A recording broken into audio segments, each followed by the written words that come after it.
There's a certain pattern that individuals follow when they're going through that buyer cycle on LinkedIn. See, they consume your content passively. They view your profile, they engage with your posts, they connect with you. They're interested, but they will not make the first move. Because see, reaching out just feels forward, and experienced founders don't want to feel like they're chasing. So they consume, they watch, and they wait. They're evaluating you, but they're not going to message you first. And this creates a problem because you have people who are clearly interested, but they're not taking action. They're stuck in passive consumption mode. And if you're waiting for them to reach out, you're going to be waiting forever. This is where tracking intent signals matters. So a signal is any action someone takes that indicates an interest, not passive scrolling, but active behavior that shows they're paying attention to you. For example, profile views are a signal. When someone views your profile on LinkedIn, they're curious and they want to know more about you. Let's say they click through from somewhere, maybe from your content or maybe from, a comment you left on someone else's post, or maybe just a connection suggestion. Either way, they took the action to view your profile and that means something.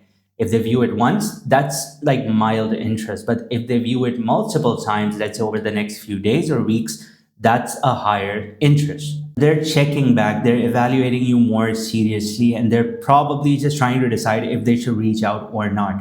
Similarly, new followers are a signal as well. When someone chooses to follow you instead of just connecting, they want to see your content without committing to a connection yet. That's a slightly lower commitment signal, but it is still a signal. They're interested enough to opt into seeing your content, your posts regularly. Comments on your posts, they are high intent signals. Liking and reacting to a certain post is relatively passive, I would say, because it takes just one click and there's no risk.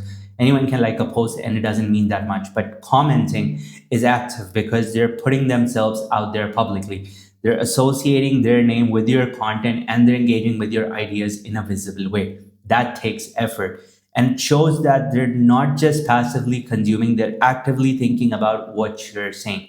Similarly, you have your featured section on your profile as well.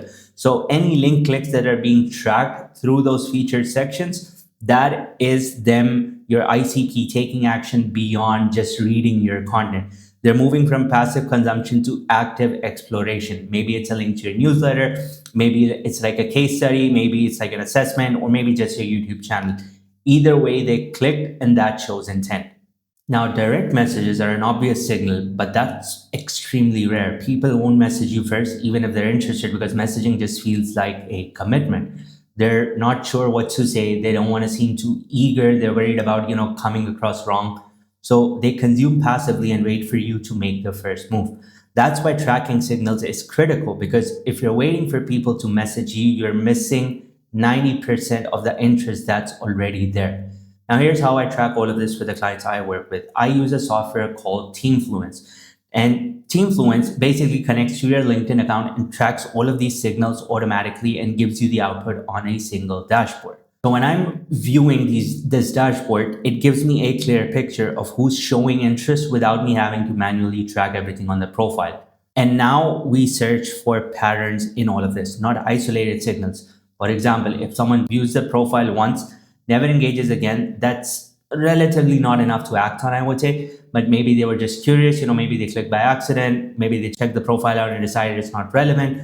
But if someone views your profile 3 or 4 times, let's say over 2 weeks, that is a pattern. Similarly, if someone views a profile and then comments on one of the posts a few days later, that's another example of a strong signal. They're actively engaging. So when I see these patterns on the profiles that I work on, I reach out to these guys, not with a pitch, but with a conversation based on that exact behavior. Here's how I structure the outreach. It's literally as simple a message as, hey, I noticed you viewed my profile a couple of times, curious what caught your attention.